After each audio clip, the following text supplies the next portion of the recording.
बरवाड़ा कांग्रेस जिंदाबाद, बरवाड़ा कांग्रेस आईसीसी के सदस्य वादे में एक दूसरे में 5 जने इकट्ठे कर देंगे लड्डू जो है वो बांटे जा रहे हैं। सारे आड़ा जन भीतरे रह रहे हो बाहर आओ वो जाके ले ले आओ बस सारे आज ये तब तक खा पाया आज तेलमन साहब सोनिया गांधी जिंदाबाद, राहुल गांधी जिंदाबाद, बरवाड़ा कांग्रेस जिंदाबाद, रणदीप सुरजेवाला जिंदाबाद, कर्नाटक कांग्रेस जिंदाबाद, कर्नाटक कांग्रेस जिंदाबाद, सोनिया गांधी जिंदाबाद, रणदीप सुरजेवाला जिंदाबाद, राहुल गांधी जिंदाबाद, हरियाणा कांग्रेस जिंदाबाद, हरियाणा कांग्रेस जिंदाबाद, बरवाड़ा कांग्रेस जिंदाबाद, राजा संगलाना जिंदाबाद, राजा संगलाना जिंदाबाद, राजा संगलाना जिंदाबाद।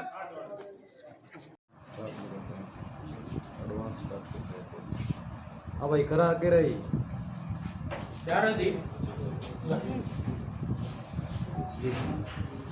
जी सर, आज की कॉन्फ्रेंस के बारे में बताइए, किस लिए रखी गई है? आज आप सबको पता है कई सालों बाद कांग्रेस की जीत का दूसरा चरण शुरू हुआ है। पहले हिमाचल से शुरू हुआ था, आज कर्नाटका से हुआ है। हिमाचल एक छोटी स्टेट थी, कर्नाटका बहुत बड़ी स्टेट है जिसको दक्षिण का द्वार कहते हैं। यहाँ दारो बाजार सारा नरेंद्र मोदी जी वर्सेस राहुल गांधी और प्रियंका गांधी की आपस की राजनीतिक लड़ाई थी और ये लड़ाई असत्य पर सत्य की जीत है। कर्नाटक के मुद्दों की लड़ाई थी और इसके बाद जनता ने बहुत सोच समझ के अच्छी प्लानिंग, रणदीप सुरजेवाला जो कि वहाँ के प्रभारी हैं, काफ़ी टाइम से उन्होंने ये सारी जो संगठनात्मक का और दूसरी लड़ाई लड़ी है उसमें इसका श्रेय जो जाता है, आज हमारे वो कर्नाटका के प्रेसिडेंट है, उन्होंने कहा है मैं इसका श्रेय सबको देता हूँ, एक्स चीफ मिनिस्टर को, हाई कमांड को, वर्कर्स को, और कई मुद्दे जो हैं आप सबके सामने हैं। ये आज सारे हिंदुस्तान में ये कर्नाटका की जो जीत कांग्रेस की है, ये 2024 का एक नई शुरुआत कांग्रेस के लिए हुई है। राहुल गांधी जिसको बीजेपी ने मीडिया की बदौलत उस पर जितना पैसा खर्च करके उसको पप्पू बनाया था, आज वही जनता की बदौलत आज वो प्रिंस बन गया है। वहाँ की जनता ने उनको जो आज इतनी बड़ी बहुमत से जीत दी है, ये आज दोबारा कांग्रेस की उन नीतियों की है जो 36 बिरादरी और हर मामले की जो लड़ाई थी वो जीत है। मैं आज और ज़्यादा न कहते हुए आज इसी में अपनी पार्टी की तरफ से, हल्का की तरफ से, भाई जो युवा आए हुए राजेश संदलाना की तरफ से, उनके दफ्तर में आज सब लोग आए हैं, मैं आपका धन्यवाद भी करता हूं, बधाई भी देता हूं और उम्मीद करता हूं आज इस खुशी में आप जिस हाज़िरी से शरीक हुए हैं, आगे भी नीतियों के साथ इस तरह शरीक होते रहेंगे। आपका बहुत बहुत धन्यवाद। राजेश जी, क्या कहेंगे, कर्नाटक चुनाव में जय बजरंग बली का एक नारा जो लगा था, वो अब किसके साथ जनता ने देने का काम किया? ये सबसे पहले तो पूरे 36 बिरादरी की, सभी धर्मों की और पूरे कर्नाटक की जीत है और ये पूरे प्रदेश नहीं पूरे देश की जीत है। पूरी 36 बिरादरी और सभी धर्मों की जीत है, न कि किसी एक धर्म की जीत है, न कोई एक बिरादरी की जीत है।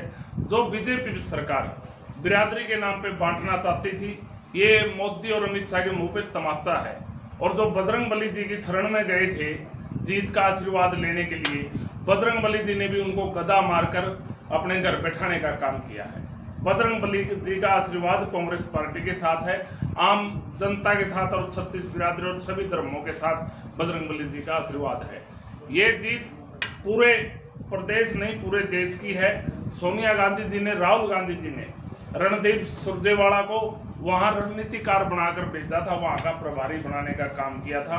रणदीप जी ने उनके आशीर्वाद को और उनके विश्वास को अटूट और पूरा मजबूत रखा है, और वहां रणदीप जी की रणनीति के आगे मोदी और अमित शाह जी धराशायी हो गए और उनको मार का सामना करना पड़ा। क्या लगता है कर्नाटक की जीत से और बाकी राजनीति की बात की जाए कितना असर इसका दिखाई देगा? हरियाणा की बात करें, हरियाणा में भी आगे चुनाव होने हैं, कितना असर इस चीज़ का? ये 2024 के चुनाव में, चाहे लोकसभा का चुनाव हो चाहे प्रदेशों के चुनाव हो, ये एक बहुत बढ़िया साबित होगा।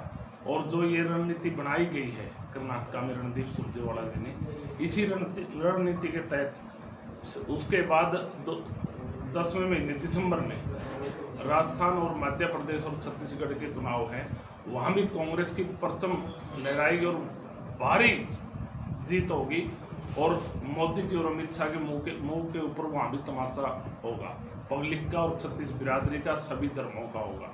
ये लोकसभा चुनाव, आने वाले लोकसभा चुनाव में कांग्रेस पार्टी पूरे देश में परचम लहराने का काम करेगी, और इन चोर लुटेरों और ठगों को, अमित शाह और मोदी जी को घर बिठाने का ये पब्लिक, ये जनता, ये सभी युवा, सभी महिलाएं, सभी बहनें ये घर बिठाने का काम। कर्नाटक की जीत कहीं ना कहीं जो भारत जोड़ो यात्रा राहुल गांधी ने की थी, उसका कितना असर आपको लगता है कि उस चीज़ का? सारा राहुल गांधी का श्रेय है।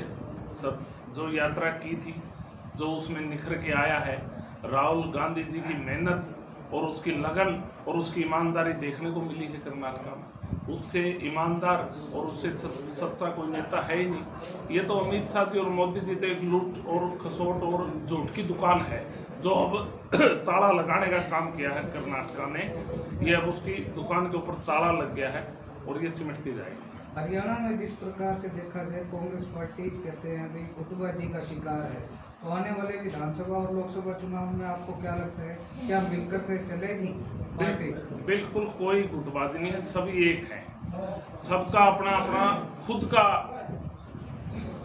संकल्प है, खुद का वो है भाई तरीका है पब्लिक में जाना और वोट मांगने का। लेकिन कांग्रेस पार्टी ग्राउंड स्तर पे भी सब एक हैं, और को हरियाणा में 70 सीट आएंगी कांग्रेस की, और हाईकमान फैसला करेगा कौन मुख्यमंत्री की सीट पे बैठेगा, कौन मंत्री वजीर बनेगा इस प्रदेश का, वो हाईकमान ने। पिछली बार भी अगर सीट अच्छे से बांटी होती तो शायद हो सकता था आज के समय ये चर्चाएं चलती कि कांग्रेस की सरकार होती, लेकिन आपके गुटबाजी की वजह से आपकी सीटें खराब हुई, गलत बटी तो खराब हुई, इस वजह से आप विपक्ष में बैठे। नहीं, ऐसा कुछ नहीं है। ये जो पीछे चुनाव थे, ये जो 75 पार का झूठा बीजेपी ने नारा दिया था, उसमें सब भागे थे, लेकिन वो 40 पे अटक के खड़ी हो गई थी बीजेपी। इसमें खुद मनोहर लाल खट्टर जी ने माना था, मैंने 75 सीट का नारा दिया, मेरी उम्र बताई थी, लेकिन ये लोग भी बैठ गए, बोले 75 सीट समझ गए इसको। ये पीछे चुनाव में भी एक थे, सीटें जो बंटी हैं वो सब हाईकमान और कांग्रेस पार्टी ने बांटी हैं।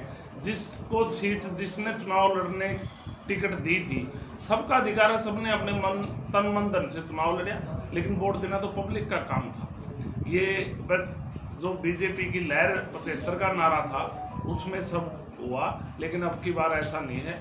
अब 70 पार का नारा है कांग्रेस पार्टी का, सीट आएंगे 80 पार। आप भी कहीं ना कहीं किसी की उम्र तो नहीं बता रहे हो इस 70 पार के नारे की? नहीं, उम्र है निमर नेताओं की, सबकी जो युवा है ना इसमें, चाहे रणदीप सुरजेवाला हो चाहे और नेता हो, सब 60, 62, 65 है, 70 की तो उम्र ही नहीं है किसी की, या फिर 70 से ऊपर है। राजेश जी, एक बात बताइए, बीजेपी के कार्यालय में एक सांप जो है वो देखने को मिला है, और लोग उसको इस तरीके से कह रहे हैं कि जहरीला सांप बीजेपी कार्यालय से निकला है कर्नाटक के खिलाफ। नहीं, ये तो अपने चुनाव के सब अपने तरीके हैं वोट मांगने के। किसी ने धर्म के नाम पे, बीजेपी ने तो हमेशा ही विकास के नाम पे तो वोट मांगा ही नहीं, ना रोजगार के नाम पे वोट मांगा, ना युवाओं के ख्याल रखकर वोट मांगा। उसने तो हमेशा ही धर्म, जात, मजहब, ये इस प्रकार की राजनीति की है। लेकिन कर्नाटक ने ये साबित कर दिया भाई इस प्रदेश में भाईचारा सबसे बड़ी है। कांग्रेस की इस प्रचंड जीत के प्रति आप पहले से कितना आश्वस्त थे कि इतनी प्रचंड जीत जो है वो कांग्रेस ले पाएगी? क्लियर थी वो तो, पहले रुका चुनाव से पहले ही चर्चा था कर्नाटक का, तो भाई इस झूठी, लुटेरी और गुंडों की सरकार को भगाना है और इस प्रदेश में और इस देश में एक अच्छे नेता को लेके आना है। जो राहुल गांधी एक ईमानदार और सच्चे नेता हैं, उसके ऊपर कर्नाटक में मोहर लगाने का काम किया है। सवाल ऐसा कि देखिए भूपेंद्र सिंह हुड्डा ने एक बयान दिया था पिछले दिनों, भाई अब की बार मेरी आर पार की और ये आखिरी लड़ाई है, तो उसके बारे में आप क्या कुछ कहना चाहेंगे? देखो, भूपेंद्र हुड्डा जी हो, चाहे रणदीप सुरजेवाला जी हो, चाहे कुमारी सैलजा हो, वो बहुत बड़े लीडर हैं और उनके बारे में मेरा कुछ कहना उचित नहीं है, ना मेरा कोई लेवल है। मैं किसान के बारे में कुछ नहीं बोलूँगा, लेकिन एक बात सच्चाई है, कांग्रेस सारी ग्राउंड पे भी ऊपर भी एक है और 70 पार सीट आएंगी। एक और बात बताए, हाईकमान ने फैसला करना है किसको चीफ मिनिस्टर की कुर्सी बिठाना है, किसको वजीर की कुर्सी बिठाना है, ये हाईकमान का फैसला होगा। राज्य से चौधरी रणदीप सिंह सुरजेवाला का कद इस जीत के बाद काफ़ी बढ़ गया है, क्योंकि कर्नाटक में तकरीबन काम वो निगरानी का देख रहे थे। इसके बाद जो हरियाणा में विधानसभा चुनाव होने हैं, तो बहुत से युवा रणदीप सिंह सुरजेवाला के टच में हैं। तो इस जीत के बाद उनका कद बढ़ने के बाद टिकट वितरण में कितनी ज़्यादा भूमिका रणदीप सिंह सुरजेवाला की रहने वाली है? अभी मैं बता देता हूँ मीडिया के माध्यम से, अभी प्रभारी थे वहाँ बीजी थे हरियाणा में टीम निवेश के थे रणदीप सुरजेवाला थे।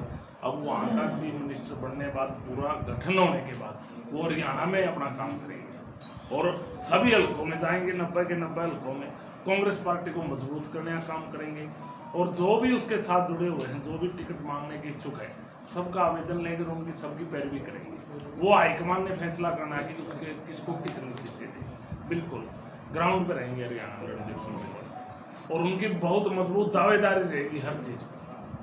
ठीक, थैंक यू।